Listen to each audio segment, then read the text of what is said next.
ஸ்தோத்திரம் உண்டாவதாக.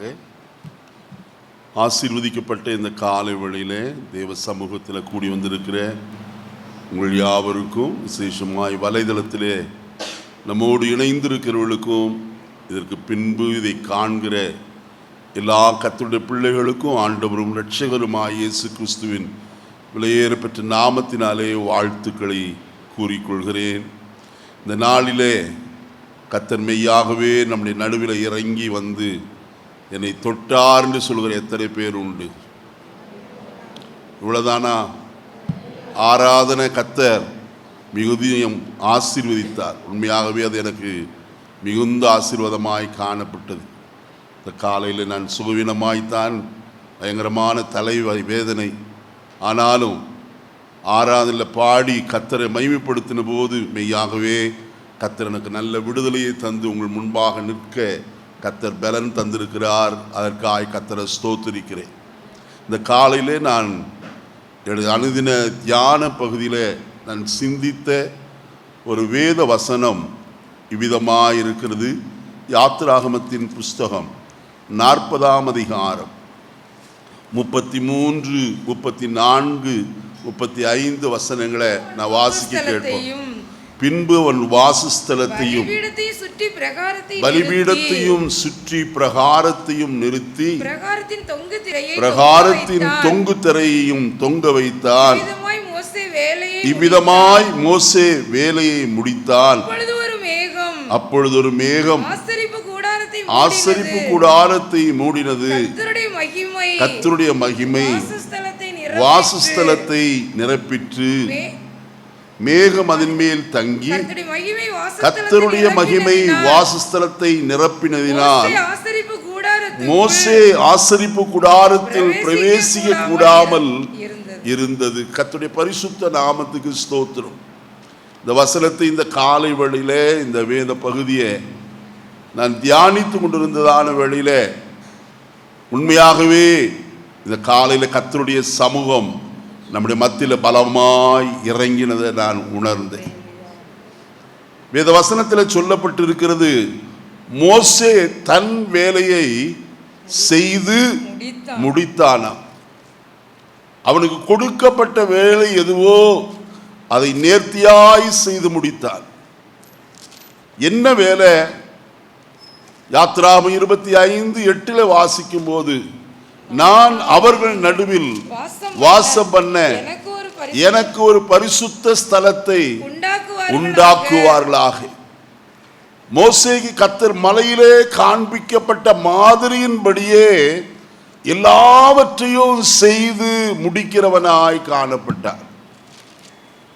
தன்னுடைய சுய இஷ்டத்திற்கு எதையும் செய்யவில்லை, தன்னுடைய விருப்பத்தை நிறைவேற்றவில்லை.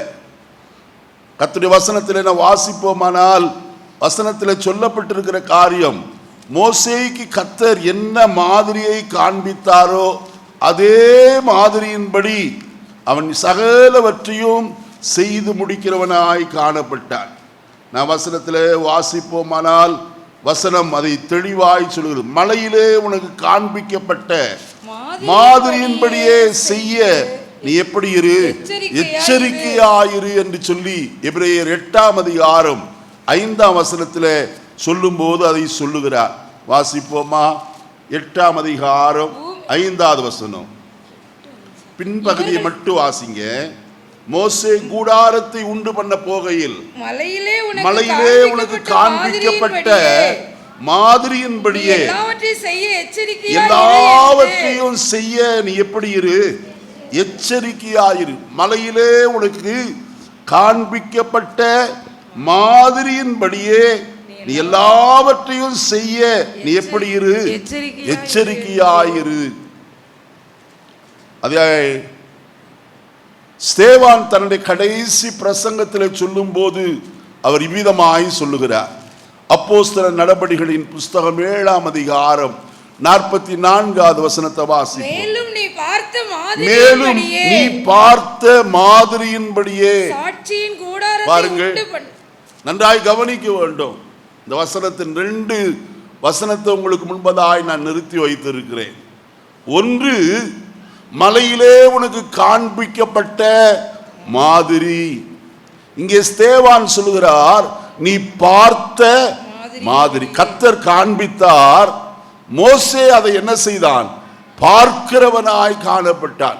பார்த்த மாதிரியின்படியே வேலைகள் எல்லாவற்றையும் செய்து முடித்தான்.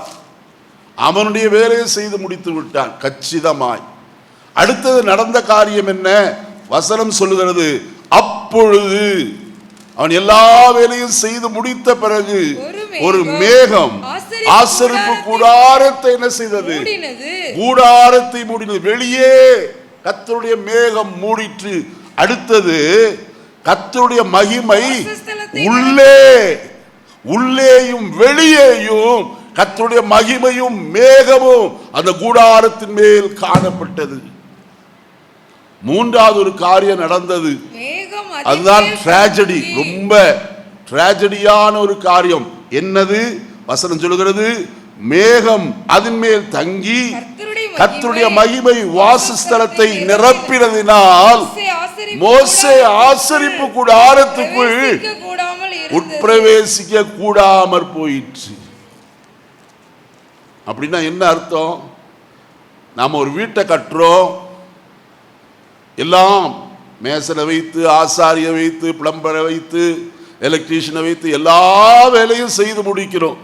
அதை பிரதிஷ்டை பண்ணுகிற நாளிலே அவர்கள் முன்னாடி போறதில்லை. யார் தான் போறது? வீட்டுடைய உடமஸ்தன். புரியுதா? வீட்டுடைய உடமஸ்தன் மட்டுமே முதலாவது அந்த வீட்டுக்குள்ள என்ன செய்கிறான்? கால் வைக்கிறவனாய் காணப்படுகிறான். அப்படியானால் யாத்ராம 25:8 சொல்லுகிறார், நான் அவர்கள் நடுவிலே வாசம் பண்ண. அப்ப கர்த்தருக்காக அந்த வீட்டை கட்டினால் மோசே அதற்குள்ள பிரவேசிக்க முடியவில்லை. யார் பிரவேசித்தது? அதற்கு உடமஸ்தராய் காணப்படுகிற கர்த்தர் பிரவேசித்தார். நான் இந்த காலை வேளையில சொல்ல காரணம், நம்முடைய ஜீவிதத்தில் கர்த்தர் முதலாவது உட்பிரவேசிக்க வேண்டியது அவசியமாயிருக்கிறது. மகிமையின் ராஜா உள்ளே பிரவேசிப்பாரானால் அந்த இடம் முழுவதும் என்னதாய் மாறிவிடும்? மகிமையினால் நிரம்பி இருக்கிறதாய் காணப்படும். உண்மையாகவே இந்த நாள் காலை வேளையில ஆராதனை நான் மிகவும் களி கூர்ந்து கர்த்தரை துதித்தேன். காரணம், கர்த்தருடைய மகிமை அவ்வளவாய் இறங்கி இந்த இடத்தை நிரப்புறது எனக்கு ஜீவிதத்தில் உணர கர்த்தர் உதவி செய்தார். இந்த மாலையிலே, இந்த நாளிலேயே நான் உங்களோடு சொல்கிற காரியம், தேவ சமூகம் இல்லாதபடிக்கு எல்லாம் நம் செய்கிற எது காரியமும் அது வெறுமையாய் போய்விடும். தேவ சமூகம் நமக்கு மிகவும் தேவை. உம்முடைய சமூகம் எனக்கு முன் செல்லாமற் போனால் எங்களை இவ்விடத்திலிருந்து என்ன செய்ய வேண்டாம்? எங்களை நடத்தி கொண்டு போகவே வேண்டாம். ஆண்டவரே, உம்முடைய சமூகம்தான் எங்களுக்கு தேவை. அதற்குத்தான் கர்த்தர் சொன்னார், என் சமூகம் உனக்கு முன்பாக செல்லும், நான் உனக்கு இளைப்பாறுதலை தருவேன் என்று சொன்னார். கர்த்தர் செய்ய வல்லவராய் காணப்படுகிறவர். இந்த அருமையான நாளிலே உங்களோடு கூட நான் பேசும்படி கர்த்தரின் இருதயத்தில் வைத்த ஒரு தேவனுடைய வார்த்தை, ஓசியா தீர்க்கதரிசியின் புஸ்தகம் 14ஆம் அதிகாரம் 4வது வசனத்தை நான் வாசிக்க கேட்போம். ஓசியா 14:4. நான் அவர்கள் சீர்கேட்டை குணமாக்குவேன், அவர்களை மனப்பூர்வமாய் சிநேகிப்பேன், என் கோபம் அவர்களை விட்டு நீங்கிற்று. தலைகளை தாழ்த்தி ஜெபிப்போமா? பரலோகத்தின் நல்ல பிதாவே, நல்ல வேளைக்காய் ஸ்தோத்திரம். இந்த காலை நேரத்தில் நம்முடைய சமூகத்தில் நாங்கள் கூடி உம்மை ஆராதிக்க எங்களுக்கு நீர் பாராட்டின இரக்கத்திற்காய் ஸ்தோத்திரம். இப்பொழுது உம்முடைய வார்த்தைகளை கேட்க நம்முடைய சமூகத்தில் அமர்ந்திருக்கிற ஆண்டவரே, எங்களோடு நீர் பேசும். எங்களுக்கு தேவையானது இந்த நாட்களிலே உம்முடைய வசனத்தின் மூலமாய் எங்களுக்கு அருளி செய்வீராக. நாங்கள் ஒருவராயிலும் இந்த இடத்தை விட்டு வெறுமையாய் போகாதபடிக்கு உம்முடைய வார்த்தைகளினாலே நிரப்பப்பட்டவர்களாய், உம்முடைய ஆசீர்வாதத்தினாலே ஆசீர்வதிக்கப்பட்டவர்களாய் நாங்கள் கடந்து போக எங்களுக்கு உதவி செய்ய வேண்டும் என்று நாங்கள் செபிக்கிறோம்.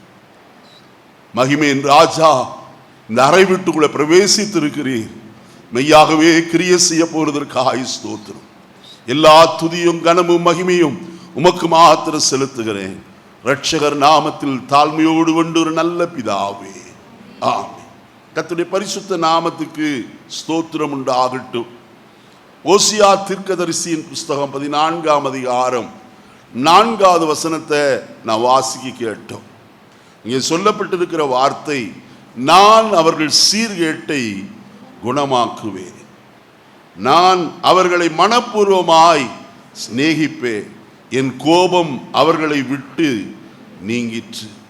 அருமையான கர்த்தருடைய ஜனமே, இஸ்ரவேல் ஜனத்தை குறித்து கர்த்தர் இந்த வார்த்தையை சொல்லுகிறவராய் காணப்பட்டார். நீங்க முதல் வசனத்தை வாசிப்பீர்கள் என்று சொன்னால், இஸ்ரவேலே உன் தேவனாய கர்த்தரிடத்திற்கு திரும்பு, உன் அக்கிரமத்தினால் விழுந்தாய், பாவத்திலே நீ விழுந்து போனாய். நன்றாய் கவனிக்க வேண்டும். இஸ்ரவேல் ஜனங்கள் கர்த்தருடைய ஜனங்களாய் அழைக்கப்பட்டவர்கள். கர்த்தர் அவர்களை குறித்து சொல்லும் போது என் ஜனங்கள் என்றுதான் அவர்களை சுட்டி காண்பித்தார் மோசேயிடத்தில். என் ஜனங்கள் படுகிற உபத்திரவத்தை நான் பார்க்கவே பார்த்தேன் என்று சொன்னார். என் ஜனங்களை விடுவிக்கும்படிக்கு நான் உன்னை அனுப்புகிறேன் என்று சொல்லி சொன்னார். அப்ப கர்த்தருடைய ஜனங்கள் கர்த்தருடையவர்களாய் இருக்கும்படிக்கு கர்த்தர் விரும்பினார். ஆனால் அவர்களோ கர்த்தருக்கு முதுகை காட்டி கர்த்தரை விட்டு தூரம் கடந்து போகிறவர்களாய் காணப்பட்டார்கள். வசனத்திலே நான் வாசிக்கிறதான வேளையிலே எரேமியா தீர்க்கதரிசியின் புஸ்தகத்தில் இவ்விதமாய் சொல்லப்பட்டிருக்கிறத நாம் பார்க்க முடியும். வாசிப்போமா? எரேமியா தீர்க்கதரிசியின் புஸ்தகம்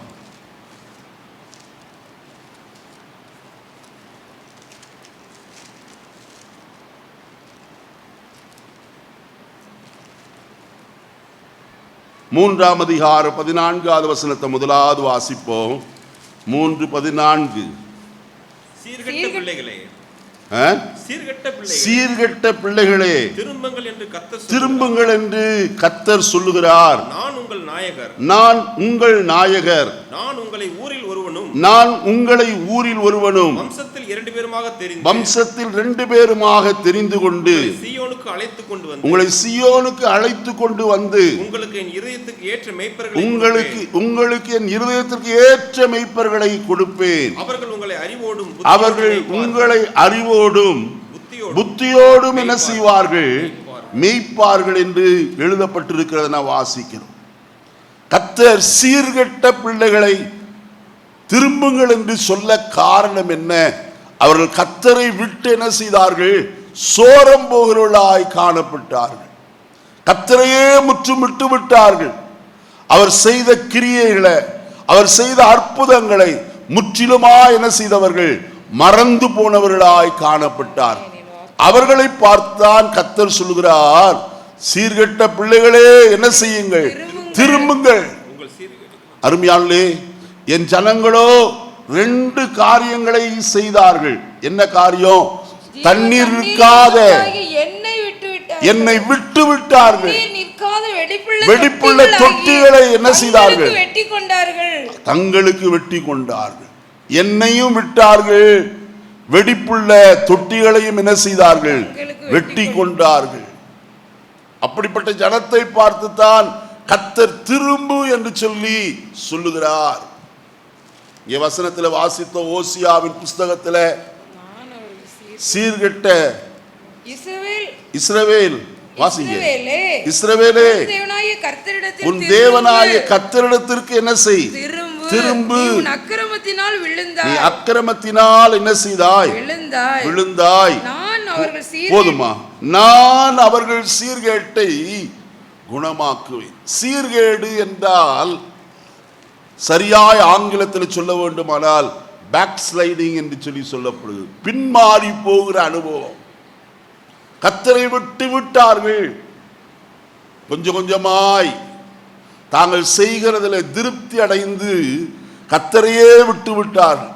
சாலமோன் ஞானி சொல்லும் போது சொல்வான், பின்மாற்று உள்ள இருதயம் உள்ளவன் தன்னில் தான் என்ன செய்கிறவனாய் இருப்பானாம்? திருப்தி அடைகிறவனாய் காணப்படுவான். அவனே நான் செய்கிறதெல்லாம் சரிதான் அல்ல, கர்த்தருக்கு முன்பதாய் நான் செய்கிறது சரிதானா? கர்த்தர் அதிலே பிரியப்படுகிறாரா என்பதை யோசிப்பதில்லை, தன்னைத்தானே பிரியப்படுத்திக் கொள்ளுகிற ஒரு அனுபவம். கர்த்தரை பிரியப்படுத்துகிற அனுபவம் தான் நமக்கு தேவையாயிருக்கிறது. இங்கே சொல்லப்படுகிற வார்த்தை நன்றாய் கவனியுங்கள். நான் அவர்கள் சீர்கேட்டை என்ன செய்வேன்? குணமாக்குவேன். அப்ப சீர்கெட்டு போனபடியினாலே அவருடைய வாழ்க்கையில என்ன வந்தது? தலை முதல் உள்ளங்கால் வரைக்கும் அவர்கள் எப்படி போனார்களாம்? பலட்சியப்பட்டு போனார்கள், வியாதி கொண்டவர்களாய் மாறினார்கள். ஆகையால் நான் அவர்களை என்ன செய்வேன்? குணமாக்குவேன். நல்ல உதாரணத்தை சொல்ல வேண்டுமானால், தகப்பனை விட்டு ஆஸ்தி எல்லாவற்றையும் வாங்கி தூர தேசத்திற்கு போய் எல்லாவற்றையும் இழந்து கடைசியாய் பன்றிகளின் நடுவிலே உட்கார்ந்திருந்த அந்த இளைய குமாரனை குறித்து நமக்கு நன்றாய் தெரியும். எல்லாவற்றையும் இழந்து போனவன், தகப்புடைய அன்பை இழந்தான், ஆஸ்தி இழந்தான், உறவை இழந்தான், எல்லாம் இழந்து போயிற்று. இப்பொழுதுதான் அவனுக்கு புத்தி தெளிந்தது. தகப்பன் வீட்டை நோக்கி நடக்கிறவனாய் காணப்பட்டான். இன்றைக்கும் அருமையான கர்த்தருடைய ஜனமே, அந்த தகப்பனை குறித்து கர்த்தருடைய வேதம் சொல்லுகிறது, தகப்பன் தான் தூரத்திலே அவன் வருகிறதை என்ன செய்தானாம்? கண்டு எழுந்து அவனுக்கு நேராய் ஓடி போய் அவனை கட்டி அணைத்தான். இந்த காலையிலே அன்பு பாராட்டுகிற ஒரு கர்த்தர் நம்மை பார்த்து சொல்லுகிற வார்த்தை, நான் உன்னை குணமாக்குவேன், நீ திரும்பி என்னிடத்திற்கு வா. கர்த்தரிடத்திற்கு வருகிற ஒருவரையும் அவர் என்ன செய்வதல்ல, புறம்பே தள்ளுகிறவர் அல்ல, அவர்களை ஏற்றுக்கொள்கிற தேவனாயிருக்கிறார். இரண்டாவது காரியம் அங்கே சொல்லப்பட்டிருக்கிறது, அவர்களை மனப்பூர்வமாய் என்ன செய்வேன்? சிநேகிப்பேன். அதுதான் மிக முக்கியமான ஒரு காரியம்.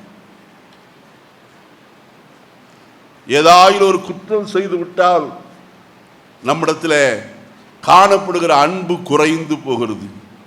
அவன் கீழ்ப்படியாதவன், அடங்காதவன் என்றெல்லாம் சொல்லி நாம் முதலிலே கொண்டிருந்த அன்பையிலே குறைந்து போகிறவர்களாய் காணப்படுகிறோம். ஆனால் இங்கே கர்த்தர் சொல்லுகிற வார்த்தை நன்றாய் கவனியுங்கள், நான் அவர்களை என்ன செய்வேன்? மனப்பூர்வமாய் சிநேகிப்பேன். I will love freely என்று சொல்லுகிறார். நான் மனப்பூர்வமாய் நான் அவர்களை சிநேகிப்பேன். அப்படியானால் கர்த்தரிடத்தில் வருகிற எந்த மனுஷனையும் கர்த்தர் அதிகமாய் அன்பு கூர்ந்து சிநேகிக்க போதுமானவராய் காணப்படுகிறார். அப்படியானால் பிரியமானவர்களே, இந்த நாட்களில் நாம் மனப்பூர்வமாய் செய்ய வேண்டிய காரியம் என்ன? அவர் சிநேகிக்கிறது மட்டுமல்ல, அங்க வசனம் சொல்கிறார், என் கோபம் அவர்களை விட்டு என்ன செய்தது? நீங்கிற்று. இனி அந்த கோபப்படுகிறவர் அல்ல, நீ கோபாக்கினைக்கு ஏதுவானவர்களாய் இராதபடிக்கு திருப்பிக் கொள்கிறவராய் காணப்படுகிறார். இந்த காலையில் நாம் மனப்பூர்வமாய் செய்ய வேண்டிய சில காரியங்கள் உங்களோடு நான் சுருக்கமாய் சொல்லும்படி விரும்புகிறேன். அதற்கு ஆதாரமாக முதலாவது ரோமருக்கு எழுதின நிருபம் 6ஆம் அதிகாரம் 17வது வசனத்தை வாசிக்க கேட்போம். ரோமர் 6:17. பாவத்திற்கு அடிமைகளாய் இருந்தும், முன்னே நீங்கள் பாவத்திற்கு அடிமைகளாயிருந்தும், இப்பொழுது உங்களுக்கு ஒப்புவிக்கப்பட்ட உபதேச சட்டத்திற்கு நீங்கள் மனப்பூர்வமாய் கீழ்ப்படிந்தபடியால் தேவனுக்கு ஸ்தோத்திரம். இங்க வசனத்தில் சொல்லப்பட்டிருக்கிற காரியம், முன்னே நீங்கள் பாவத்திற்கு அடிமைகளாய் இருந்தும், முன்னே நாம் என்னவா இருந்தோம்? பாவத்திற்கு அடிமைப்பட்டவர்களாய் காணப்படுகிறோம். பாவம் செய்கிற எவனும் பாவத்திற்கு அடிமையாய் இருக்கிறார் என்று எழுதப்பட்டிருக்கு. துன்மார்க்கன் பாவ கயிறுகளால் என்ன செய்யப்பட்டிருக்கிறானாம்? கட்டப்பட்டிருக்கிறான் என்று கர்த்தருடைய வேதம் சொல்லுகிறது. இந்த நாளிலே நான் உங்களோடு சொல்லுகிற காரியம், முன்னே நீங்கள் பாவத்திற்கு என்னவாயிருந்தீர்கள்? அடிமைகளாயிருந்தீர்கள். பாவம் நம்மை ஆட்கொண்டிருந்தது. பாவத்திற்கு கீழ்ப்பட்டவர்களாய் நாம் ஜீவித்தோம். நம்முடைய மனசும் மாம்சமும் விரும்பினவைகளை நடப்பிக்கிறவர்களாய் காணப்பட்டோம், செய்து வருகிறவர்களாய் இருந்தோம். அருமையானவர்களே, முன்னே பாவத்திற்கு அடிமையாய் இருந்தபோது நம்முடைய வாழ்க்கையில சந்தோஷம் இல்லை, சமாதானம் இல்லை, எந்த விதமான நன்மையும் நாம் பெற்றுக்கொள்ள இயலாத ஒரு சூழ்நிலையில் காணப்பட்டோம். கர்த்தருடைய வசனத்தில் என்ன வாசிப்போமானால், எபேசியர் 2ஆம் அதிகாரத்தில் கர்த்தருடைய வசனம் இவ்விதமாய் சொல்லப்பட்டிருக்கிறத நாம் பார்க்கலாம். வாசிப்போமா? 2:13 வாசியுங்கள். முன்னே தூரமாயிருந்த நீங்கள் இப்பொழுது கிறிஸ்து இயேசுவுக்குள் கிறிஸ்துவின் இரத்தத்தினாலே சமீபமானீர்கள். முன்னே எப்படி இருந்தீர்கள்? தூரமாய், கர்த்தருக்கு வெகு தூரமாய் காணப்பட்டீர்கள். அதே எபேசியர் 5ஆம் அதிகாரம் 8வது வசனத்தை வாசிக்கிற வேளையிலே, முற்காலத்திலே நீங்கள் என்னவாயிருந்தீர்கள்? அந்தகாரமாய் இருளின் பிள்ளைகளாய் காணப்பட்டீர்கள். ஆனால் கர்த்தருடைய வேதம் சொல்கிறது, நீங்களோ உங்களை அந்தகாரத்தினின்று ஆச்சரியமான ஒளியிடத்திற்கு வரவழைத்திருக்கிறாரே. அவர்தான் உங்களை அழைத்தவர். உங்களை அழைத்தவர் பரிசுத்தராய் இருக்கிறபடினாலே நீங்களும் எப்படி இருங்கள்? பரிசுத்தராயிருங்கள் என்று கர்த்தருடைய வேதம் சொல்லுகிறதே. முன்னே தூரமாய் காணப்பட்ட நீங்கள் இப்பொழுது என்னவா இருக்கிறீர்கள்? உங்களுக்கு ஒப்புவிக்கப்பட்ட உபதேச சட்டத்திற்கு மனப்பூர்வமாய் கீழ்ப்படிந்தீர்கள். ஏனோ தானோ என்று கீழ்ப்படியவில்லை, மனப்பூர்வமாய் கீழ்ப்படிந்தீர்கள். அருமையான கர்த்தருடைய ஜனமே, தேவனுடைய வசனத்திற்கு உண்மையாய் ஒரு மனுஷன் செவி கொடுக்கிறவனாய் காணப்படுவானால் அவனுடைய ஜீவிதத்தில் ஒரு ஆசீர்வாதம் வரும். பிரசங்கியின் புஸ்தகம் 8ஆம் அதிகாரம் 5ஆம் வசனத்தை வாசிக்கிற வேளையிலே, கற்பனைகளை கை கொள்ளுகிறவன் ஒரு தீங்கையும் என்ன செய்ய மாட்டான், அறிய மாட்டான் என்று எழுதப்பட்டிருக்கிறது. கற்பனைகளை கை கொள்ளுகிறது, அந்த உபதேச சட்டத்திற்கு கீழ்ப்படிவது. அந்த உபதேச சட்டம் என்ன? வசனத்தில் என்ன வாசிக்கும் போது வசனம் சொல்கிறது, செத்த கிரியைகளுக்கு நீங்களாகும் மனம் திரும்புதல் முதலாவது காரியம். முற்றிலுமாய் செத்த கிரியைகள், பாவத்தினுடைய கிரியைகள் எல்லாம் செத்த கிரியைகள், அவைகளை விட்டு நீங்கி மனம் திரும்புவது. இரண்டாவது காரியம், தேவன் பேரில் வைக்கிற விசுவாசம். அவர்தான் என்னை ரட்சிக்க திராணி உள்ளவர். அவர் என்னை பாவத்திலே இருந்து என்னை விடுவிக்க, பாவம் செய்யாதபடிக்கு என்னை காக்க அவர் வல்லவர் என்று அந்த விசுவாசம். அடுத்த ஸ்நானங்களுக்கு அடுத்த உபதேசம், கைகளை வைக்குதல், மரித்தோரின் உயிர்த்தெழுதல், நித்திய நியாய தீர்ப்பு என்பவைகளாகிய அஸ்திபாரம் மறுபடியும் நாங்கள் போடாதபடிக்கு.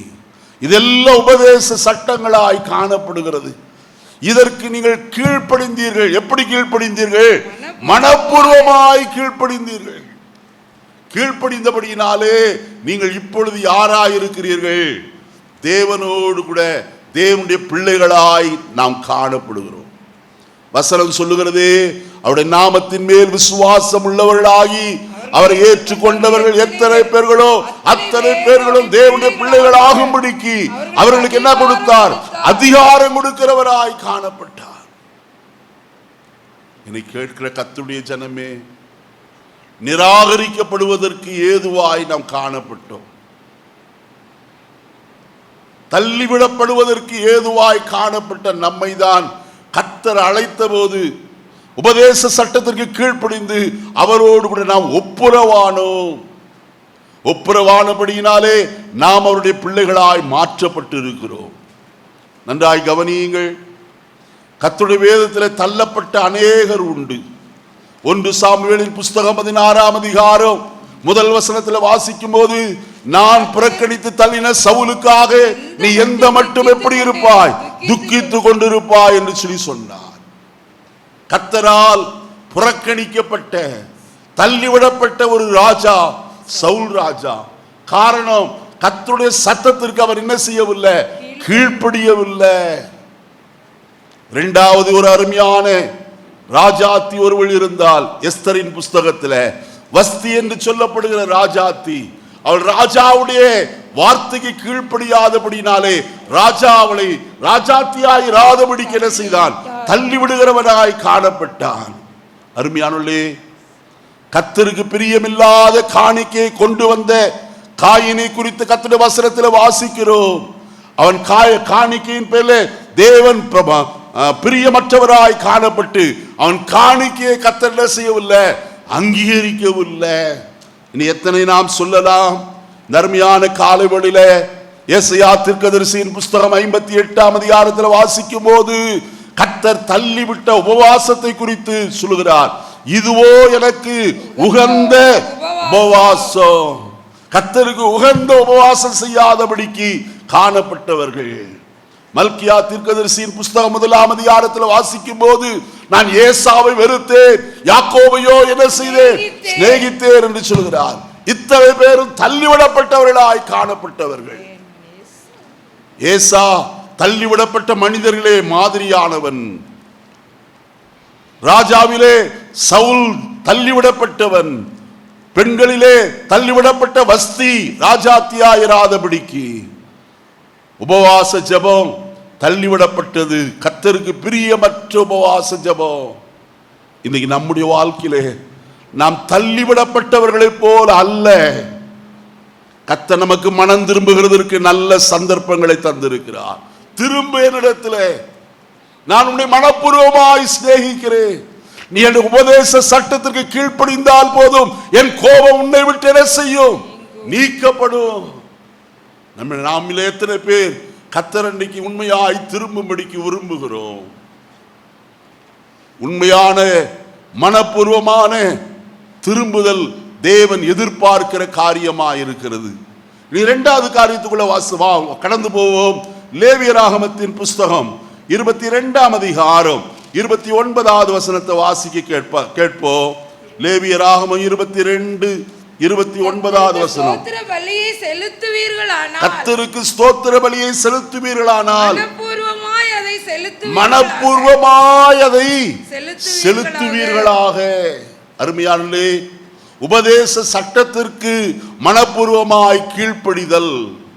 இரண்டாவது காரியம் கர்த்தருடைய வசனத்திலே நான் வாசிக்கும் போது வசனம் சொல்லுகிறது, நீங்கள் கர்த்தருக்கு ஸ்தோத்திர பலியை செலுத்துவீர்களானால் அது எப்படி செலுத்துங்கள், மனப்பூர்வமாய். நான் கர்த்தரை ஸ்தோத்தரிப்பது எப்படி? ஏதோ கடமைக்காக பாஸ்டர் சொல்லுகிறார் ஆகினாலே நானும் சோ சோ சோ சோ அப்படி அல்ல. இருதயத்தின் ஆழத்தில் இருந்து ஸ்தோத்திர பலியானது கடந்து வர வேண்டும். ஓசியாவின் புஸ்தகம் 14ஆம் அதிகாரம் 2வது வசனத்தை வாசிக்கிற வழியில வசனம் அங்கே இவ்விதமாய் சொல்லுகிறது. ஓசியா 14:2 வார்த்தைகளை கொண்டு கர்த்தரிடத்திற்கு திரும்புங்கள், அவரை நோக்கி தேவரீர் எல்லா அக்கிரமத்தையும் நீக்கி எங்களை தயவாய் அங்கீகரித்தருளும், அப்பொழுது நாங்கள் எங்கள் உதடுகளின் காளையை செலுத்துவோம். நன்றாய் கவனியுங்கள். இங்கே கர்த்தருடைய வசனத்தில் சொல்லப்பட்டிருக்கிற மறுபடியும் வாசிப்போமா? வார்த்தைகளை கொண்டு கர்த்தரிடத்திற்கு என்ன செய்யணுமா? திரும்ப வேண்டுமா? தேவனுடைய வசனத்தை கொண்டு திரும்பு என்று சொன்னாரே, அந்த வசனத்தை கொண்டு நாம் திரும்ப வேண்டும். கர்த்தரிடத்தில் திரும்பினால் அங்க வசனத்தில் சொல்லப்பட்டிருக்கிறது, அவர்கள் அறிக்கை செய்ய வேண்டியது அவசியம். வார்த்தைகளை கொண்டு திரும்புவது மட்டுமல்ல, அவர்கள் அறிக்கை செய்ய வேண்டும். என்ன அறிக்கை செய்ய வேண்டும்? தேவரீர் எங்கள் அக்கிரமத்தை நீக்கி எங்களை தயவாய் என்ன செய்யும், அங்கீகரித்தருளும். நல்ல கவனிப்போ. சவுல் கர்த்தருடைய வார்த்தைக்கு கீழ்ப்படியவில்லை. ஆனால் அவன் சொன்ன வார்த்தை சாமுவேலை பார்த்து, கர்த்தரால் ஆசீர்வதிக்கப்பட்டவரே, கர்த்தரிட்ட எல்லா கட்டளையும் நேர்த்தியாய் செய்து முடித்து விட்டேன் என்று சொன்னான். ஆனால் சாமுவேல் சொல்லுகிறார், என் காதுகளில் கேட்கிற ஆடு மாடுகளின் சத்தம் என்ன? அவன் நினைத்தான் கிழவனாகிய சாமுவேலுக்கு என்ன தெரியும். ஆனால் கர்த்தர் எல்லாவற்றையும் அவனுக்கு காண்பித்தவர். யோசித்து பாருங்க. அவன் கர்த்தரிடத்தில் திரும்புவதற்கு சந்தர்ப்பம் கொடுக்கப்பட்டும் அவன் கர்த்தரிடத்தில் என்ன செய்யல? கொஞ்சமாயிலும் திரும்பவே இல்லை. ஆகினாலே தேவன் சவுலை என்ன செய்தார்? கைவிடுகிறவராய் காணப்பட்டார். அது முடிவு நமக்கு தெரியுமே. பட்டயத்தை நட்டு அதன் மேல் என்ன செய்தான்? சாய்கிறவனாய் காணப்பட்டான். ஆனாலும் சாயங்காலம் மட்டும் அவன் ஜீவன் அவனை விட்டு போகாதபடியினாலே அவ்வழியாய் வந்த ஒருவன் அதை பார்த்து நின்று கொண்டிருந்த போது அவனை கூப்பிடுகிறான். நீ யார்? நான் அமலேக்கியர் என்று சொன்னார். காலை முதற்கொண்டு இதுவரை என் ஜீவன் போகாதபடியினாலே என்னை பட்டயத்தினால் என்ன செய்? கொண்டு போடு என்று சொல்கிறார். எந்த அமலேக்கியனை விட்டு விட்டானோ அதே அமலேக்கியன் கையினாலே சவுல் மடிகிறவனாய் காணப்பட்டார். கர்த்தருடைய ஜனமே, நாம் செய்ய வேண்டிய காரியம் என்ன தெரியுமா? வார்த்தைகளை கொண்டு கர்த்தரிடத்தில் என்ன செய்ய வேண்டும்? மனப்பூர்வமாய் திரும்ப வேண்டும். திரும்புகிறது மட்டுமல்ல, அறிக்கை செய்ய வேண்டும். தாவீதை குறித்து பார்க்கிறோம். தாவீது பாவம் செய்தான். ஆனால் தீர்க்கதரிசியாய நாத்தான் வந்து அவனை உணர்த்தின போது அவன் கர்த்தருடைய ஆலயத்திற்குள்ளே கடந்து போய் நான் பாவம் செய்தேன் என்று சொல்லி அறிக்கை செய்கிறவனாய் காணப்பட்டான். சங்கீதம் 51 சங்கீதத்தில் வாசிக்கிற வேளையில நான் தேவரீர் ஒருவருக்கே விரோதமாய் நான் என்ன செய்து பாவம் செய்தேன் என்று அறிக்கை செய்தான். தேவனோடு கூட ஒப்புரவானான். கர்த்தர் அவனை உயர்த்தி வைத்ததை நாம் வசனத்தில் வாசிக்கிறோமே. இந்த காலையிலே அவர் இன்னைக்கு திரும்புகிற எவரும் செய்ய வேண்டிய காரியம் இங்கே வசனம் சொல்கிறது. எங்கள் அக்கிரமங்களை நீக்கி எங்களை தயவாய் என்ன செய்யும்? அங்கீகரித்துக் கொள்ளும் ஆண்டவரே.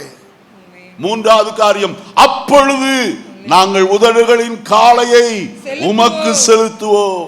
என்ன உதடுகளின் காளை? எபிரேயருக்கு எழுதின 13ஆம் அதிகாரம் 15வது வசனத்தை வாசிக்கிற வழியிலே வசனம் இப்படி சொல்லுகிறது. எபிரேயர் 13ஆம் அதிகாரம் 15வது வசனம். ஆகையால் அவருடைய நாமத்தை துதிக்கும் உதடுகளின் கனியாகிய ஸ்தோத்திர பலியை அவர் மூலமாய் எப்பொழுதும் தேவனுக்கு செலுத்த கடவோம். எப்போதும் தேவனுக்கு ஸ்தோத்திர பலி செலுத்த வேண்டும். அதான் உதடுகளின் காளையாய் காணப்படுகிறது. நாம் சங்கீதம் 69 வாசிக்கிறோமே, கொம்பும் விரிகுளமும் உள்ள காளை எருதை பார்க்கிறோம், இதுவே உனக்கு எப்படி இருக்கும்? பிரியமாயிருக்கும். கர்த்தருக்கு பிரியமானது உதடுகளின் கனியாகிய ஸ்தோத்திர பலி.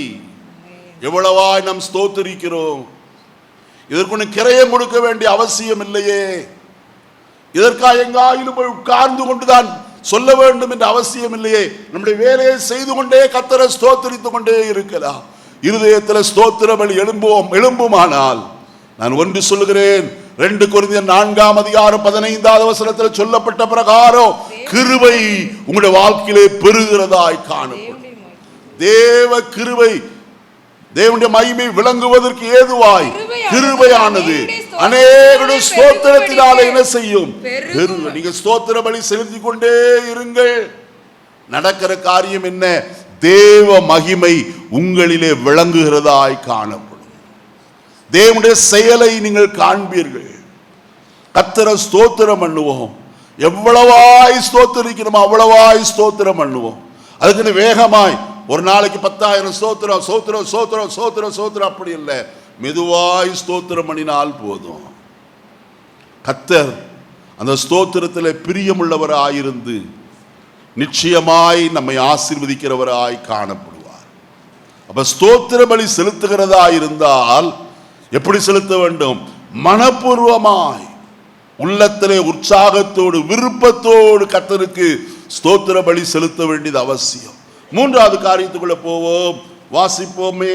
கொலோசியருக்கு நிருபம் 3ஆம் அதிகாரம் 24வது வசனத்தை வாசிப்போம். கொலோசியர் 3:24. எதை செய்தாலும் மனுஷர்களுக்கென்று செய்யாமல் கர்த்தருக்கென்றே மனப்பூர்வமாய் செய்யுங்கள். எதை செய்தாலும் சரி, கர்த்தருக்காய் ஒரு காரியம் செய்தால் எப்படி செய்யணும்? மனப்பூர்வமாய் செய்யணும். ஆலயத்தை கூட்டுகிற வேலையானாலும், துடைக்கிற காரியமானாலும், அல்லது பாட்டு பாடுகிற காரியமானாலும், வசனத்தை வாசிக்கிற காரியமானாலும், எதை செய்தாலும் எப்படி செய்யணும்? ஏனோ தானோ என்று செய்வதில்லை. அப்படி செய்கிறதுனாலே ஒருவருக்கும் பிரயோஜனம் இல்லை. மனப்பூர்வமாய் நாம் செய்வோமானால் கர்த்தர் அதிலே பிரியமுள்ளவராய் காணப்படுவார். நான் அடிக்கடியாய் சொல்லுகிற ஒரு வார்த்தை ஒன்று உண்டு.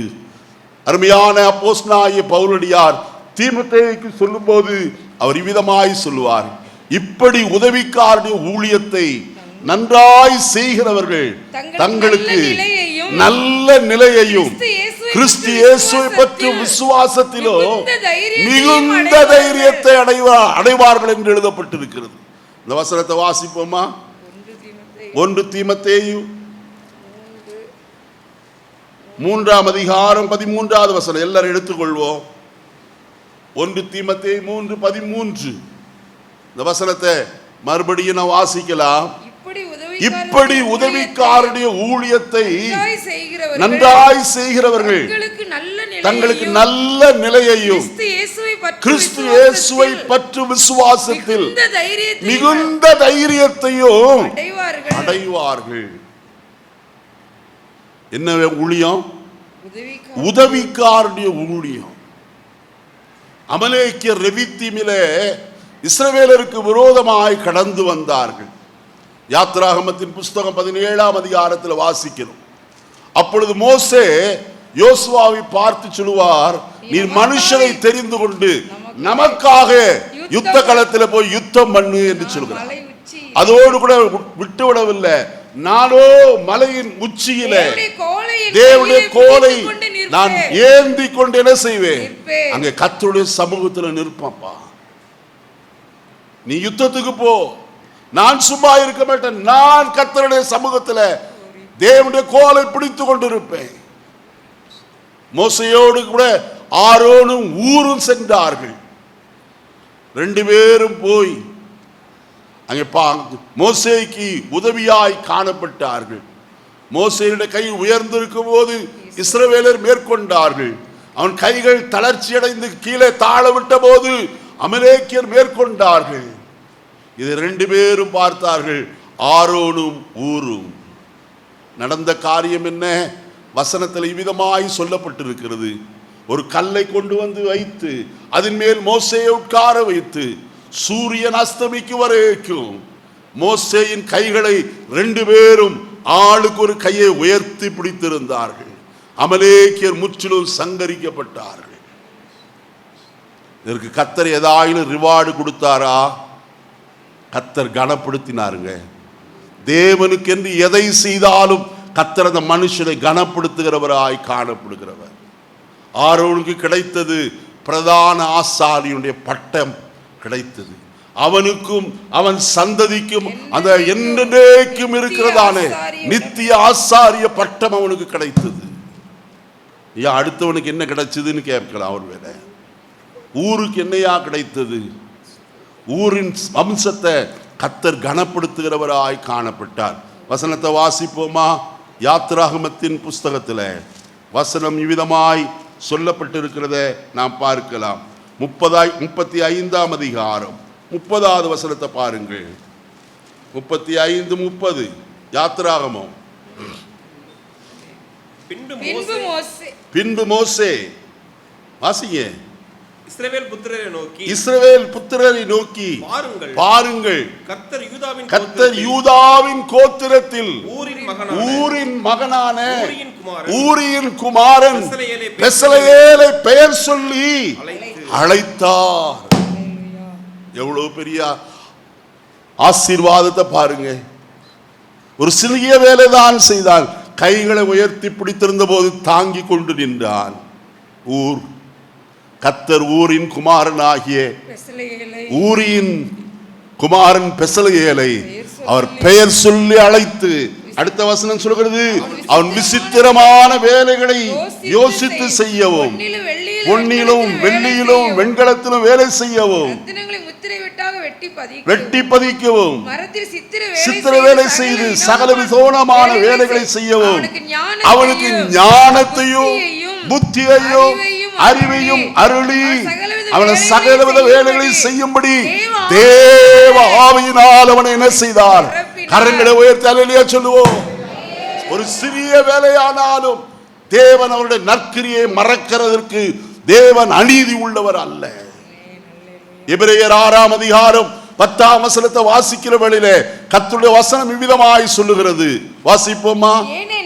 ஏனென்றால் உங்கள் கிரியையையும் நீங்கள் பரிசுத்தவான்களுக்கு ஊழியம் செய்ததினாலும் செய்து வருகிறதினாலும் அவர் நாமத்திற்காக நீங்கள் காண்பித்த அன்புள்ள பிரயாசத்தை மறந்து விடுகிறதற்கு தேவன் அநீதி உள்ளவர் அல்லவே.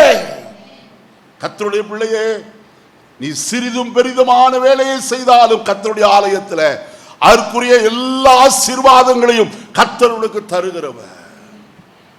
வசனம் சொல்லுகிறது, ஊரின் குமாரனாகிய ஊரியின் குமாரன் பெசலெயேலை பெயர் சொல்லி அழைத்தாரா, அவனை தேவ ஆவியினால் என்ன செய்தார்? நிரப்பினார். ஆசரிப்பு கூடாரத்தின் அலங்கார வேலைகள் எல்லாவற்றையும் நேர்த்தியாய் செய்ய கர்த்தர் அவனுக்கு உதவி செய்தார். என்னை கேட்கிற தேவஜனமே, தேவன் ஒருவனுக்கு கடன்காரன் அல்ல, மறந்து விடுகிறவர் அல்ல. நீங்கள் செய்கிற ஒவ்வொரு கிரியைகளையும் கர்த்தர் மறக்கிறவர் இல்லையா? நம்முடைய ஞாபக புஸ்தகத்தில் வைத்து நீதியாய் கணக்கிட்டு பலன் கொடுக்கிற தேவனாய் காணப்படுகிறார். வசனம் அதைத்தான் சொல்கிறது. அவன் மனப்பூர்வமாய் எதை செய்தாலும் என்ன செய்ய வேண்டுமா? மனப்பூர்வமாய் கர்த்தருக்கு என்று செய்யுங்கள், மனுஷருக்கு என்று செய்யாதபடிக்கு. அருமையானே, இன்னொரு காரியத்தை உங்களுக்கு சொல்லுகிறேன். அப்போஸ்தலர் நடபடிகளின் புஸ்தகம் 9ஆம் அதிகாரம் 43வது வசனத்தை வாசிப்போம்.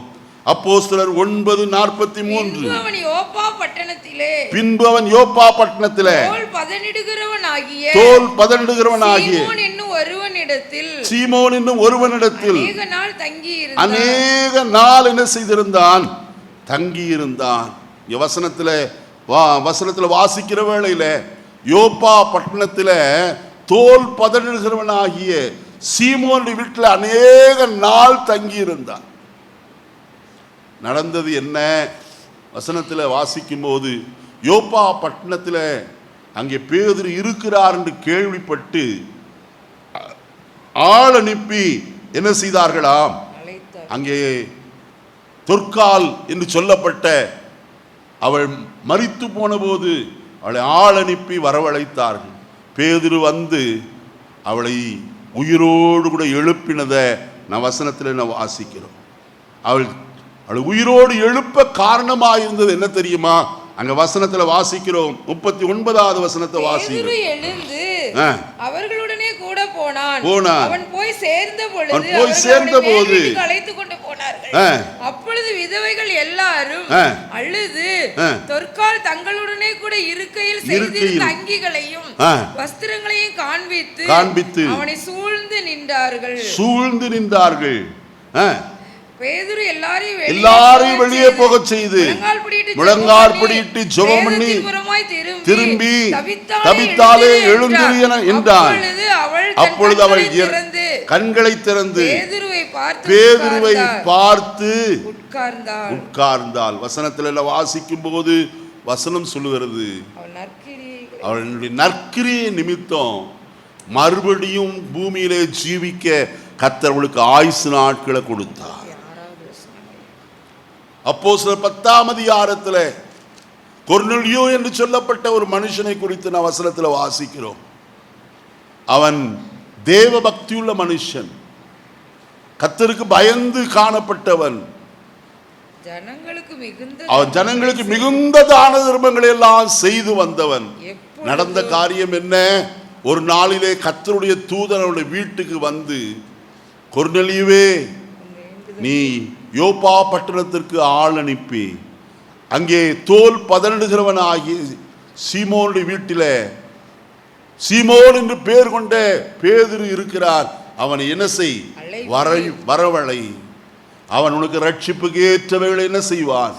சொல்லுவான். யோசித்து பாருங்க. கொர்நேலியுவிடத்திலே என்னத்தை கண்டார்? அவன் எப்போதும் என்ன செய்கிறவன்? ஜெபம் பண்ணுகிறவனாய் காணப்பட்டவன். அங்க வசனத்தை பாருங்க. 10ஆம் அதிகாரம் 2வது வசனத்தை வாசியுங்கள். அவன் அவன் தேவ பக்தி உள்ளவனும் தன் வீட்டார் அனைவரோடும் தேவனுக்கு பயந்தவனுமாயிருந்து தர்மங்களை செய்து எப்பொழுதும் தேவனை நோக்கி ஜெபம் பண்ணி கொண்டே இருந்தான். பட்டாளத்தில் உயர்ந்த பதவிதான், மிகுந்த பொறுப்புள்ள காரியம்தான். ஆனாலும் ஜெபம் பண்ணுகிறத அவன் என்ன செய்யல, விடவே இல்லை.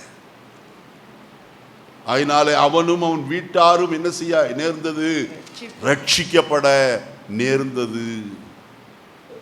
கர்த்தர் அவர்களையும் தம்முடைய காணியாட்சிக்குள்ள என்ன செய்தார், சேர்த்து கொள்ளுகிறவராய் காணப்பட்டார். அதனால் நான் ஒன்று சொல்ல விரும்புகிறேன், நான் எதை செய்தாலும் ஒரு சிறிய காரியமானாலும் மனப்பூர்வமாய் செய்ய பார்ப்போம். அதில் கர்த்தருடைய ஆசீர்வாதம் நிச்சயம் நமக்கு உண்டு. அடுத்த ஒரு காரியத்துக்குள்ள பிரவேசிப்போம். யாத்திராகமத்தின் புஸ்தகம் 25ஆம் அதிகாரம் 2வது வசனத்தை வாசிக்கலாம். யாத்திராகமம் 25:2. இஸ்ரவேல் புத்திரர் எனக்கு காணிக்கையை கொண்டு வரும்படி அவர்களுக்கு சொல்லு.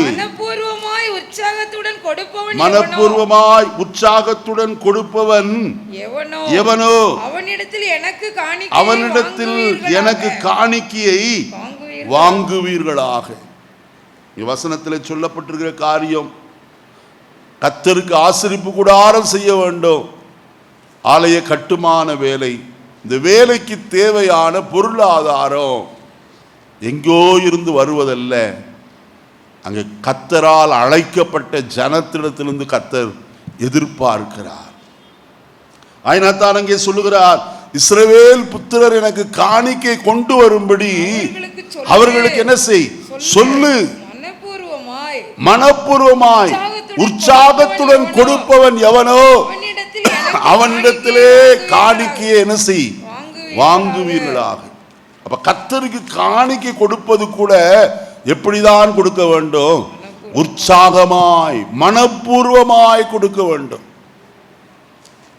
அருமையானே, கர்த்தருடைய வசனத்தில் சொல்லப்பட்டிருக்கிற வார்த்தை, அவனவன் விசனமாயும் அல்ல கட்டாயமாயும் அல்ல, தன் மனதில் நியமித்தபடியே தீர்மானித்தபடியே கர்த்தருக்கு என்ன செய்ய கடவன், கொடுக்க கடவன். கர்த்தருக்கு கொடுக்க வேண்டும் என்பது நியதி. சம்பாத்தியத்தில் 10ல் 1 கர்த்தருக்கு கொடுக்க வேண்டும் என்பது தேவன் விதித்த நியதியாய் காணப்படுகிறது. இன்னைக்கு பலர் பலவிதமாய் அதை குறித்து தர்க்கம் பண்ணுகிறவர்களாக இருக்கிறார்கள். நான் தர்க்கத்திற்கு ஆயத்தம் இல்லை. வேதம் என்ன சொல்லுகிறதோ அதை செய்ய வேண்டியது நம்முடைய கடமை. வசனத்தில் வாசிக்கிறோம், மல்கியா 3:10 வாசிக்கும் போது, என் ஆலயத்தில் ஆகாரம் உண்டாயிருக்கும்படிக்கு தசம பாகங்கள் எல்லாம் கர்த்தருடைய பண்டக சாலையிலே கொண்டு வாருங்கள், அப்பொழுது நான் வானத்தின் பலகணிகளை திறந்து இடங்கொள்ளாமற் போக மட்டும் உங்கள் மேல் என் ஆசீர்வாதத்தை வருஷிக்க பண்ண மாட்டேனோ என்று அதனாலே என்ன செய்யுங்கள், சோதித்து பாருங்கள். யோவேல் தீர்க்கதரிசி நேரத்தில் சொல்லப்பட்ட வார்த்தை, நீங்கள் இவ்வளவு சேரும் என்று சொல்லி எதிர்பார்க்கிறீர்கள், ஆனால் நீங்கள் கொண்டு வந்த போதோ கொஞ்சமாயிருந்தது. காரணம் என்ன, நான் அவைகள் எல்லாவற்றையும் என்ன செய்தேன், ஊதி போட்டேன். பொத்தலான பையிலே போடுகிறது போல போடுகிறார்கள். இன்னைக்கு அநேகருடைய வாழ்க்கையில ஆசீர்வாதம் இல்லாததற்கு காரணம் என்ன, கர்த்தருக்கு கொடுக்க வேண்டிய காணிக்கையிலும் தசம பாகத்திலும் வஞ்சிக்கிற தன்மை. அனனியா சப்பிரால போல கர்த்தருக்கு வஞ்சிக்கிற தன்மை நம்மிடத்தில் காணப்படலாகாது. உற்சாகமாய் கொடுத்தால் கர்த்தர் அதற்குரிய ஆசீர்வாதத்தை கொடுக்கிறவராய் காணப்படுவார்.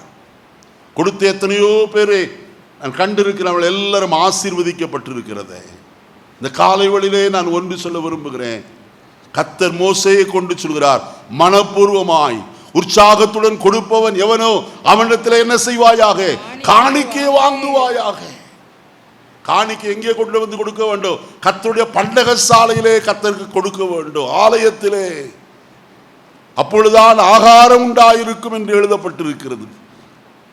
இந்த காலையிலே நான் ஒன்று உங்களுக்கு சொல்லட்டும், கர்த்தருக்கு மனப்பூர்வமாய் கொடுக்கிற எந்த மனுஷனையும் எந்த குடும்பத்தையும் கர்த்தர் மனப்பூர்வமாய் என்ன செய்கிறவர், ஆசீர்வதிக்கிறவர். நீங்க வசனத்தை வாசிப்பீர்கள் என்றால் அதே யாத்திராகமத்தின் புஸ்தகம் 35ஆம் அதிகாரம் 24, 25 வசனங்களிலே சொல்லப்பட்டிருக்கிற வார்த்தை, வெண்கலத்தையும் கொடுக்கத்தக்க யாவரும் அவைகளை கர்த்தருக்கு காணிக்கையாக கொண்டு வந்தார்கள். பற்பல வேலைகளுக்கு உதவும் சித்தி மரத்தை தங்களிடத்தில் வைத்திருந்த யாவரும் அவைகளை கொண்டு வந்தார்கள். 29வது வசனம், செய்யப்படும்படி கர்த்தர் மோசேயை கொண்டு கற்பித்த வேலைக்குரிய யாவற்றையும் கொண்டு வர இஸ்ரவேல் புத்திரருக்குள் தங்கள் இருதயத்தில் உற்சாகமடைந்த ஸ்ரீ புருஷர் யாவரும் கர்த்தருக்கு காணிக்கையை மனப்பூர்வமாய் கொடுத்தார்கள். பிசினித்தனம் அல்ல கொடுப்பதிலே, கர்த்தருக்கு கொடுக்கிறதுல சிரேஷ்டமானதை கர்த்தருக்கு கொடுக்க வேண்டும். சில பேர் கிழிஞ்ச நோட்டெல்லாம் போட்டுருவாங்க. ஏன்னா பாஸ்ட் எங்கேயோ போய் எப்படியோ மாற்றிட்டு, நான் மாற்ற மாட்டேன். அது மேலே கை வைத்து ஜெபம் பண்ணுவோம், ஆண்டவரே இது கொடுத்த ஜனத்தை என்ன செய்யும், அது தூக்கி எரிஞ்சிடுறது, அவ்வளோதான். அது வேற என்ன செய்ய முடியும்? பேங்க்கில் கொண்டு போய் மாற்றவா செய்ய முடியும்? அப்படிப்பட்டது அல்ல. இழப்பமானதையும் நசல் கொண்டதையும் தேவனாய கர்த்தருக்கு செலுத்தாதே. அதை உன் அதிபதியினிடத்தில் கொண்டு போவாயானால் அவன் அவன் மேல் பிரியமாயிருப்பானோ? யோசித்து பாருங்க. நம்ம வீட்டுக்கு ஒரு விருந்தினர் வருகிறார், நம்ம வீட்டில் நல்லதை செஞ்சுட்டு கொண்டு போய் வடிகஞ்சை கொண்டு போய் கொடுத்து, இதாங்க இன்னைக்கு சாப்பாடு, நாங்களே ஒன்றும் செய்யலைன்னு சொன்னீங்கன்னா அவங்க உங்க மேல பிரியமா இருப்பாங்களா? தெரியாத விருந்தாடி வந்தா கூட சிரேஷ்டமானதை கொடுக்க நம்மிடத்துல உள்ளதுல நல்லதை கொடுக்க நாம் ஆயத்தமாக இருக்கிறோமே.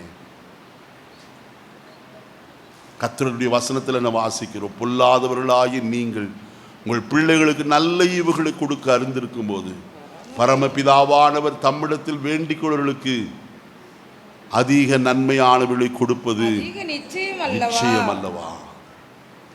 அவர் நன்மையானதையே கொடுக்கிறவர், திரும்ப கொடுக்கிற தேவன். அவர் நன்றாய் அளந்து கொடுக்கிறவர், மற்றவர்களைப் போல் அளக்கிறவர் அல்ல. அவர் அமுக்கி குலுக்கி சரிந்து விழும்படி நன்றாய் என்ன செய்து அளந்து உங்கள் மடியிலே என்ன செய்வார்? போடுவாரா? நன்றாய் அளக்கிறவர். உலகத்தார் ரேஷன் கடையில் அளக்கிறது போல அல்ல. இன்னைக்கு ரேஷன் கடையில் போய் 1 கிலோ சர்க்கரை வாங்கினா அங்கே 800 கிராம் தான் இருக்குதுங்கிறாங்க. அப்படி அல்ல, ஏமாற்றுகிற வேலை அல்ல. கர்த்தரிடத்தில் கர்த்தர் அதற்கு மிஞ்சி கொடுக்கிற தேவனாய் காணப்படுகிறார். நான் கடைசியாய் ஒன்று சொல்லி நிறைவு செய்கிறேன். எஸ்ராவின் புஸ்தகம் 7ஆம் அதிகாரம் 13வது வசனத்தை வாசிப்போம். எஸ்ரா 7:13.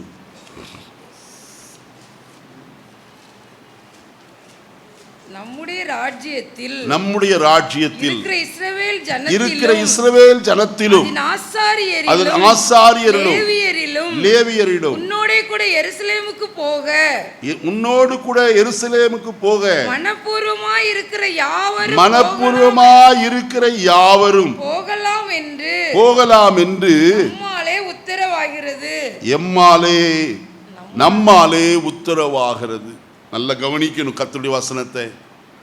5வது காரியமாய் இதை சொல்லுகிறேன். முதலாவது காரியம் சொன்னேன், உற்சாகமாய் மனப்பூர்வமாய் உபதேச சட்டத்திற்கு கீழ்ப்படிய வேண்டும் என்று.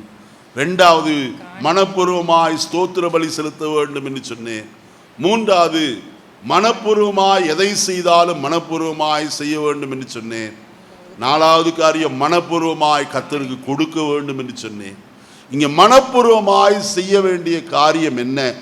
ராஜாவாகிய அர்த்தசிஷ்டா சொல்லுகிறதான காரியம் எஸ்ராவிடத்தில், எஸ்ராவே நம்முடைய ராஜ்யத்தில் இருக்கிற இஸ்ரவேல் ஜனத்திலும் அதன் ஆசாரியரிலும் லேவியரிலும் உன்னோடே கூட எருசலேமுக்கு போக மனப்பூர்வமாய் இருக்கிற யாவரும் போகலாம். பாபிலோன் தேசத்தில் காணப்படுகிறார்கள், அடிமையாய் கொண்டு வரப்பட்டவர்கள். ஆனால் அர்த்தசிஷ்டா ராஜாவின் நாட்களிலே அவர்கள் விடுதலை ஆக்கப்பட்டு எருசலேமுக்கு கடந்து போகிறார்கள்.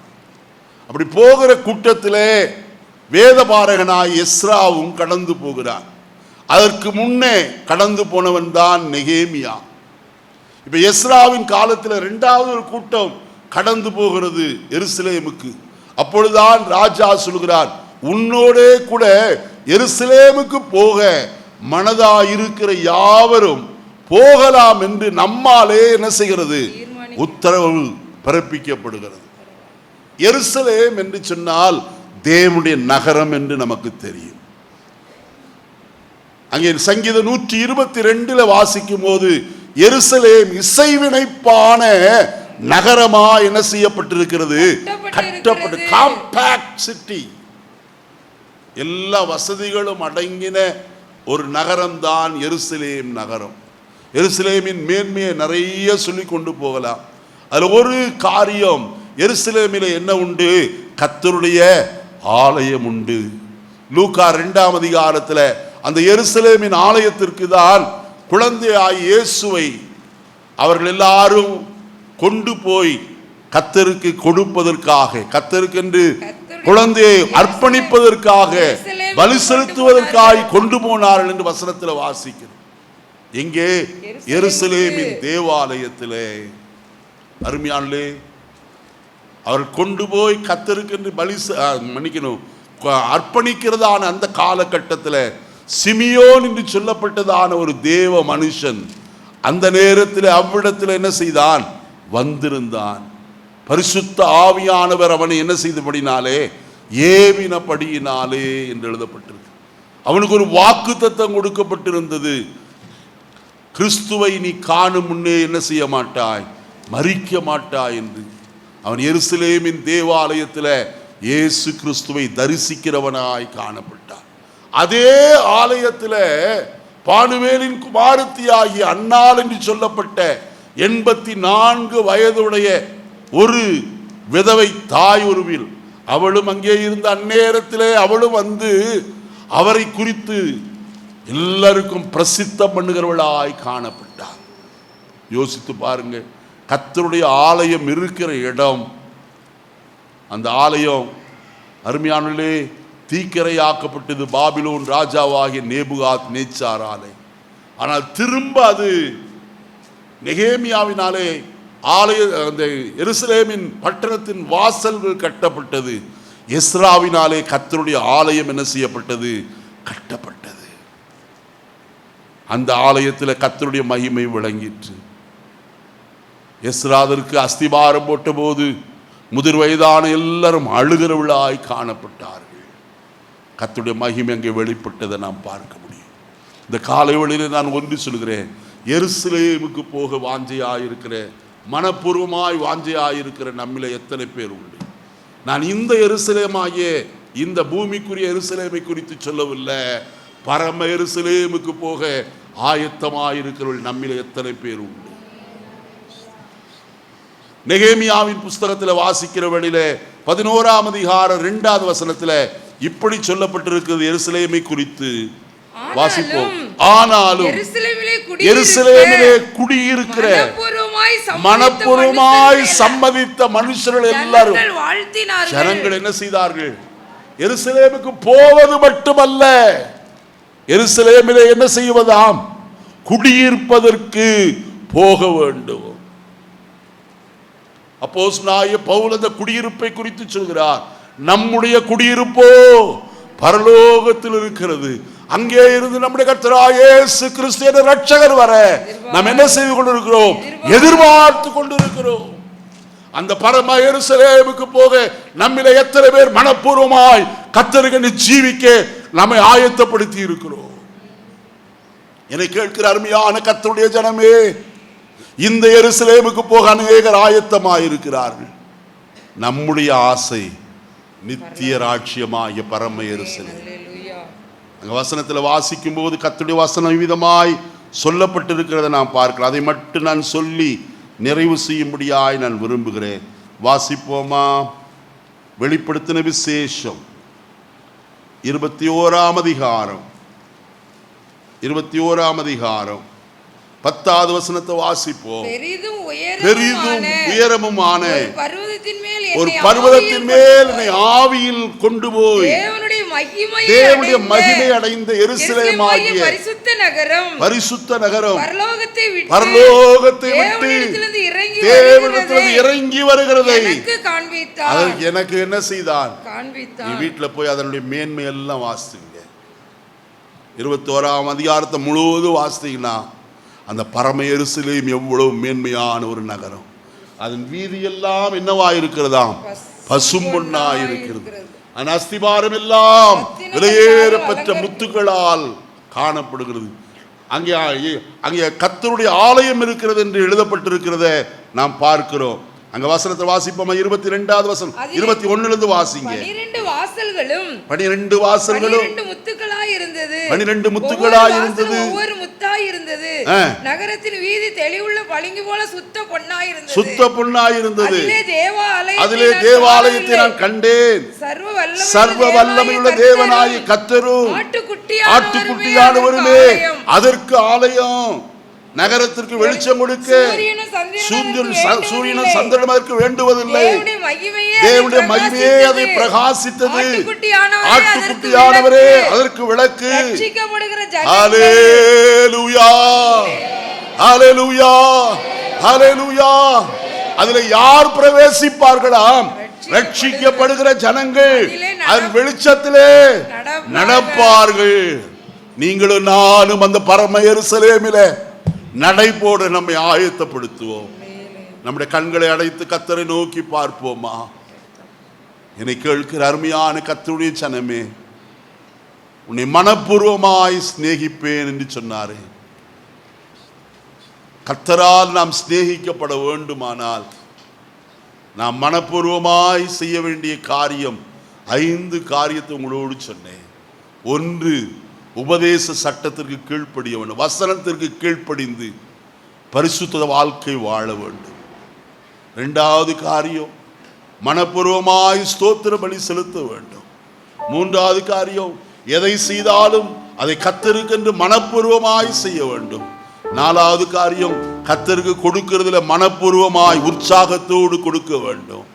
5வது காரியம், எருசலேமுக்கு போக மனப்பூர்வமாய் காணப்பட வேண்டும். அங்கே மனப்பூர்வமாய் குடியிருக்கும்படிக்கு அநேக சம்மதித்தாள் என்று வசனத்தில் வாசித்தோம். நீங்களும் நானும் நீடிய காலமாய் நித்தியமாய் அந்த பரம எருசலேமிலே காணப்படும்படியாக நம்மை ஆயத்தப்படுத்துவோம். ரட்சிக்கப்படுவோம், முழுகி ஞானஸ்நானம் பெறுவோம், பரிசுத்த ஆவியின் அபிஷேகத்தை பெறுவோம். ஜெபத்திலும் வேத வாசிப்பிலும் உறுதியாய் தரித்திருந்து பரிசுத்தத்தை காத்துக்கொள்வோம். வேறுபாட்டின் ஜீவிதத்தில் உலகத்திற்கு உண்டான எல்லாவற்றுக்கும் பாவ காரியங்களுக்கு விலகி பரிசுத்த வாழ்க்கை வாழ்கிற மக்களை சேர்த்துக் கொள்ளும்படியாய் நம்முடைய மனவாழ்நாள் இயேசு சீக்கிரமாய் வெளிப்பட போகிறார். அந்த ஜனங்களை பரம எருசலேமிலே கொண்டு போய் சேர்ப்பார். அந்த ரட்சிக்கப்படுகிற ஜனங்கள் அந்த வெளிச்சத்திலே நடக்கிறவர்களாய் காணப்படுவார். நீடித்த நாட்களால் அங்கே நாம் நிலைத்திருப்போம். அந்த மேன்மையான ஆசீர்வாதத்தை பெற்றுக்கொள்ளும்படிக்கு நம்ம இந்த காலை வேளையில் சமர்ப்பணம் செய்வோமா? பரலோகத்தின் நல்ல பிதாவே, நல்ல வேளைக்காய் ஸ்தோத்திரம். இந்த காலையில் எங்களோடு நீர் பேசின வார்த்தைகளுக்கு ஸ்தோத்திரம் ஆண்டவரே.